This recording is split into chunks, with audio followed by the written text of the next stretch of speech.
सभी भक्तों को श्री शिवाय नमस्तुभ्याम हर हर महादेव। कनेर के पुष्प वाला उपाय जो गुरुजी ने अमावस्या के दिन करने के लिए बताया था। तो कनेर का पुष्प आपको समर्पित कैसे करना है एक बार जान लीजिए। यदि आपने कनेर का पुष्प गलत तरीके से समर्पित किया तो आप जिस मनोकामना से ये उपाय कर रहे होंगे वह उपाय आपका सफल नहीं होगा और फिर 3 साल बाद अधिक मास की अमावस्या आएगी तो फिर आप पछताओगे कि ये वीडियो मैंने पहले क्यों नहीं देखा। कनेर का पुष्प कैसे समर्पित करना है इसके बारे में गुरुजी ने बताया था। जो पंच पुष्प शिव महापुराण है उसमें गुरुजी ने बताया था कि समर्पित कैसे करना है और साथ में आपको 2 कलश जल भी समर्पित करना है। तो कनेर का पुष्प लेने के बाद में आपको समर्पित करना है इसको इस प्रकार से कि आप जिस भी दिशा में खड़े हो आपकी तरफ इस कनेर के पुष्प की डंडी हो और आपके विपरीत में इसका फूल वाला हिस्सा हो। जैसे कि मैं इस जगह पे यानी कि इस पीछे की साइड खड़ा था तो मेरी तरफ ये कनेर के पुष्प की डंडी थी और मेरे विपरीत में ये कनेर के पुष्प का फूल वाला हिस्सा था। आपको इसी प्रकार से ये कनेर का पुष्प समर्पित करना है। जब भी आप कनेर का पुष्प समर्पित करें इस प्रकार से ही समर्पित करें। डंडी वाला भाग अपनी तरफ रखना है और साथ ही साथ में जो फूल वाला भाग है वो आपके विपरीत में रखना है।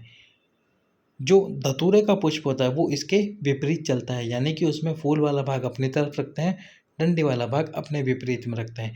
तो इस बात का ध्यान रखें जब कनेर का पुष्प समर्पित करें फिर आप इस दिशा में खड़े हो तो फूल वाला भाग इस साइड हो जाएगा और जो डंडी वाला भाग है वो आपकी तरफ हो जाएगा। यदि आप सामने की तरफ हो तो फिर डंडी वाला भाग इस तरफ हो जाएगा और फूल वाला भाग आपके विपरीत में हो जाएगा। इस प्रकार से कनेर का पुष्प भगवान शंकर के शिवलिंग के ऊपर समर्पित करना है। उसके बाद दोनों हाथों में कलश लेकर यानी कि 2 कलश जल अपने दोनों हाथों में एक एक कलश जल लेकर उस जल को धीरे धीरे भोलेनाथ के शिवलिंग पर समर्पित कर देना है। धीरे धीरे समर्पित कर दीजिए उस जल को। जिस मनोकामना से जिस भाव से आप जल समर्पित कर रहे होंगे आपकी वह मनोकामना पूर्ण होगी क्योंकि ये अधिक मास की अमावस्या 3 साल में फिर से आएगी। तो 3 साल के पहले ही मतलब 3 महीने के अंदर अंदर या 1 महीने में आपकी वह मनोकामना शीघ्र पूर्ण हो जाएगी। अब अगली जानकारी, अगला उपाय, पितृदोष हमें क्यों लगता है और पितृदोष के क्या लक्षण होते हैं। इस अमावस्या के दिन पितृदोष निवारण के लिए आपको कौन सा उपाय करना चाहिए।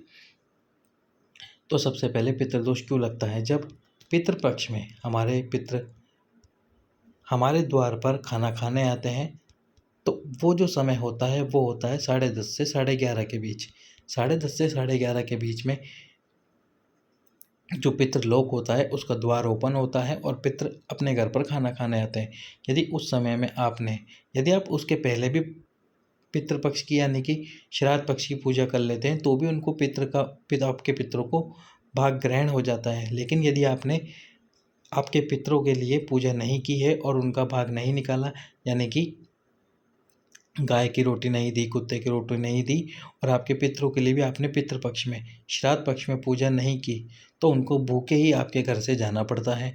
और जब वो आपके घर से भूखे जाते हैं तो आपको फिर दोष देते हैं कि हम इनके घर के बड़े बुजुर्ग हैं उसके बाद भी ये हमारी देखभाल ध्यान नहीं कर रहे, समय समय पर हमारे लिए, या फिर श्राद्ध पक्ष में जो केवल 15 दिन का समय आता है उसमें भी हमारे लिए खाने का प्रबंध नहीं कर रहे, तो वो आपको दोष देते हैं।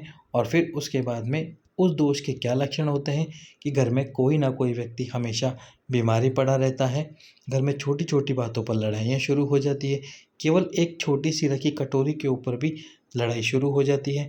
आप घर में पैसा कमा के तो लाते हो बहुत, लेकिन उसका सही इस्तेमाल नहीं हो पाता, वो सारा पैसा दवाई में लग जाता है, वो सारा पैसा बीमारियों में लग जाता है, आपके घर में पैसा रुकना शुरू नहीं होता। ये सारे के सारे पितृदोष के लक्षण हैं। कमाते एक हो, खर्च 2 रुपये होंगे, घर में छोटी छोटी बात पर लड़ाइयाँ होंगी, घर में किसी न किसी व्यक्ति की तबीयत हमेशा खराब ही रहेगी।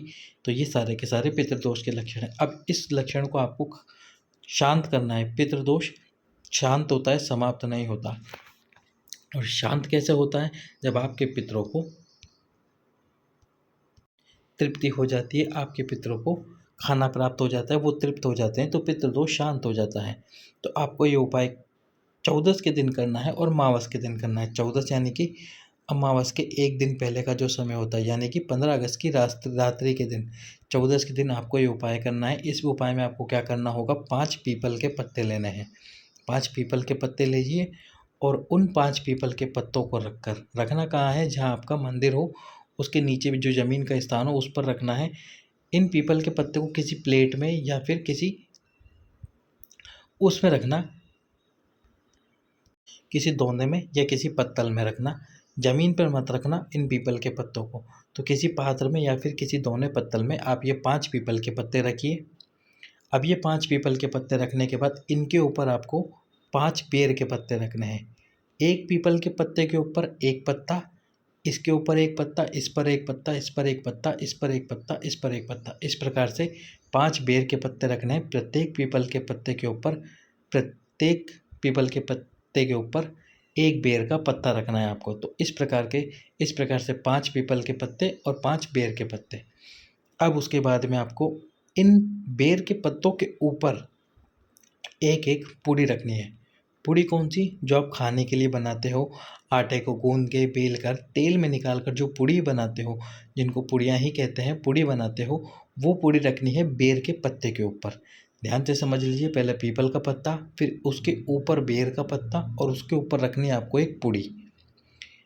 अब पूड़ी रखने के बाद में इसके ऊपर रखना है, इन पूड़ियों के ऊपर जो 5 पूड़ियाँ रख देंगे आप, अब इन पूड़ियों के ऊपर रखना है आपको मीठा और नमकीन। मीठा आप आपके घर से शक्कर ले सकते हैं, गुड़ ले सकते हैं। तो थोड़ा थोड़ा शक्कर गुड़ इन सब के ऊपर रख दीजिए, या तो शक्कर रख लीजिए या गुड़ रख लीजिए, या आपके घर में पेड़ा हो तो पेड़ा रख लीजिए, या आप दुकान से मिठाई मंगा कर रखना चाहते हैं तो वह भी रख सकते हैं। जब मीठा रख दें तो मीठे के साथ में आपको थोड़ी सी नमकीन रखनी है। नमकीन आपके घर में होगी खाने के लिए, जिसे मिक्सचर या नमकीन कहते हैं, वो भी इस जो मीठा रखें उसके जस्ट पास में ही रख देना। तो थोड़ा सा मीठा और थोड़ी सी नमकीन रखनी है हर एक पूड़ी के ऊपर, पाँचों पूड़ी के ऊपर।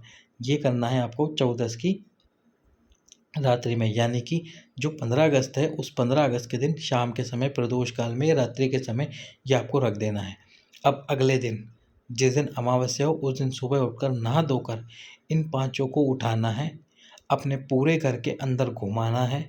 पूरे घर के अंदर घुमाने के बाद में पीपल के वृक्ष के नीचे रख कर आ जाना है। ना तो उसके बाद जल डालना है पीपल के वृक्ष में, ना दूध डालना है, बस इनको रख कर आ जाना है। रख कर वापस घर आ जाइए। आपके पितरों का जो दोष होगा वह शांत हो जाएगा, पितृ तृप्त हो जाएंगे, और उसके बाद आपके ऊपर इतनी कृपा करेंगे कि वह आपको संतान प्राप्ति, वंश वृद्धि, धन की कमी, या जो जो आपको समस्याएं या तकलीफ हो रही होगा उसका निवारण कर देंगे। तो पितृदोष, पितृ शांति के लिए ये उपाय कीजिए। अधिक मास की अमावस्या के दिन करेंगे, क्योंकि अधिक मास की अमावस्या 3 साल में एक बार आती है, उस दिन करेंगे तो ज़्यादा आपको फलदायी होगा। सभी भक्तों को श्री शिवाय नमस्तुभ्यं।